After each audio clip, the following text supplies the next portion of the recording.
Assalamualaikum warahmatullahi wabarakatuh. Hai, saya Doul Basyirah, saya dari kelas 11 MIPA Aceh Singkil. Pada kesempatan ini, saya ingin menyelesaikan tugas proyek lintas minat sosiologi tentang modernisasi.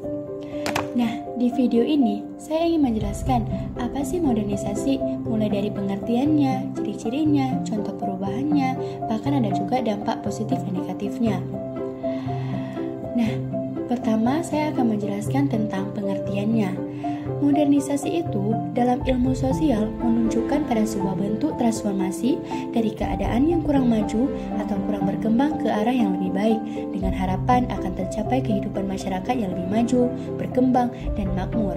Dan ada juga menurut para ahli, modernisasi itu sebagai bentuk dari suatu transformasi total kehidupan bersama yang sebelumnya bersifat tradisional atau pramodern dalam arti teknologi serta organisasi sosial menuju ke arah pola-pola ekonomis dan politis yang menjadi ciri negara barat yang stabil. Yang kedua ada pula ciri-ciri modernisasi secara umum. Nah, yang pertama ada aspek ekonomi. Dari aspek ekonomi, gejala modernisasi dapat dilihat dari tumbuhnya kompleks industri secara besar-besaran yang mengadakan produksi barang-barang konsumsi dan barang sarana produksi secara massal. Ini berarti tumbuhnya organisasi-organisasi yang kompleks untuk mendirikan, menyelenggarakan, dan mengembangkan pihak produksi itu, serta mengadakan pembelian bahan-bahan baku dan penjualan produknya. Pengertian modernisasi ini kurang lebih sama dengan pengertian industrialisasi. Kedua, aspek sosial. Dari aspek sosial, gejala modernisasi dapat dilihat dari tumbuhnya kelompok-kelompok baru dengan posisi sosial dan ekonomi yang sama dan mempunyai kepentingan bersama. Kelompok-kelompok itu merupakan kelas sosial baru. Para buruh, petani, dan penyewa tanah dalam masyarakat modern ini sangat sedikit jumlahnya dan perannya. Hal itu juga sama seperti pada kelompok pengrajin, sebaliknya. Kelas buruh industri dan kelas penegah seperti para intelektual dan kelompok terdidik lainnya akan bertambah jumlah dan perannya. Ketiga, aspek politik. Gejala modernisasi dari aspek politik ini dapat dilihat dari munculnya dari negara nasional yang mempunyai kekuasaan politik terpusat. Kekuasaan politik pusat itu tidak berkaitan dengan agama dan kepercayaan atau disebut dengan sekularisasi. Modernisasi juga terlihat dari bertambah banyaknya tugas-tugas birokrasi pemerintah negara dan juga dapat dalam rasionalisasi organisasinya.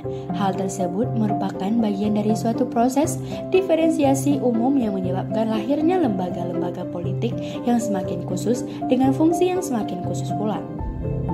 Keempat, aspek budaya.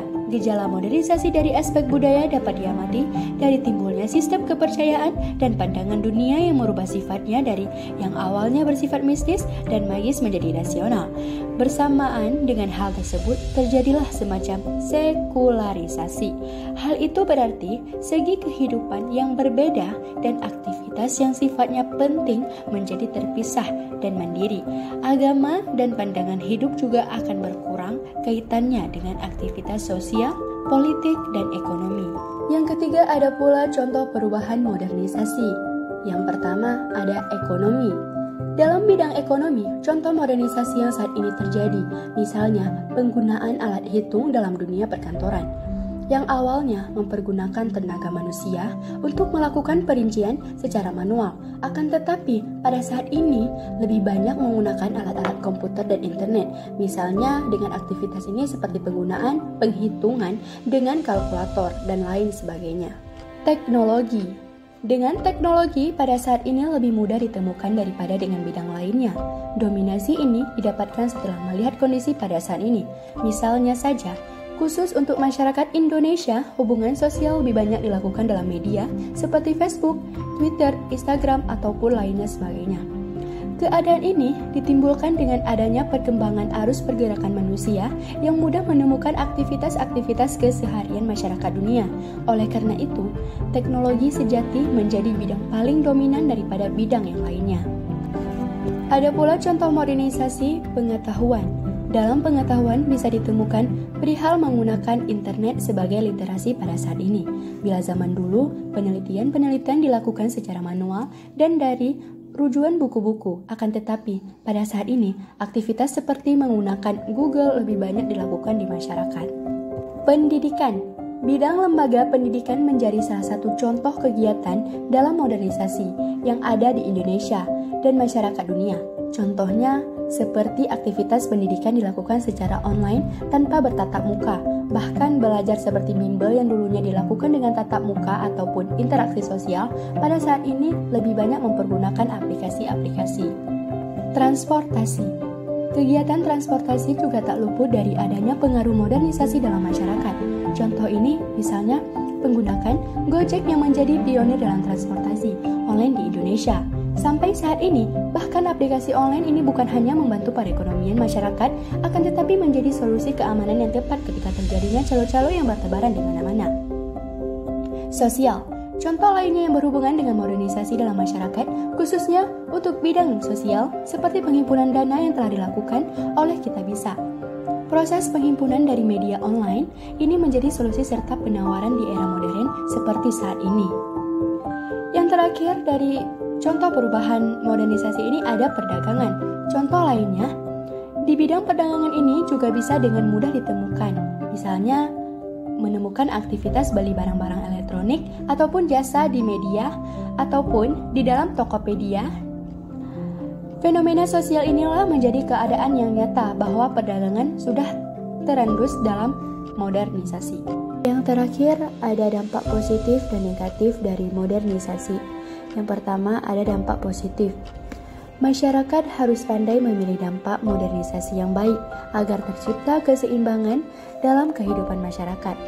Dampak positif dari modernisasi yang dirasakan oleh masyarakat, yang pertama adanya handphone, email, internet sebagai sarana komunikasi dan informasi. Yang kedua, ada industri besar, sudah banyak menggunakan mesin sehingga lebih efektif dan efisien dalam produksi. Yang ketiga itu ada alat transportasi yang semakin canggih. Contohnya itu pesawat terbang, kereta api, taksi, dan lain-lainnya. Yang keempat itu ada terdapat banyak akses belajar lewat online untuk menambahkan wawasan. Yang kelima itu ada pembelajaran yang lebih interaktif menggunakan ilmu teknologi. Yang terakhir itu ada semakin banyak tempat wisata sebagai sarana pengenalan budaya setempat.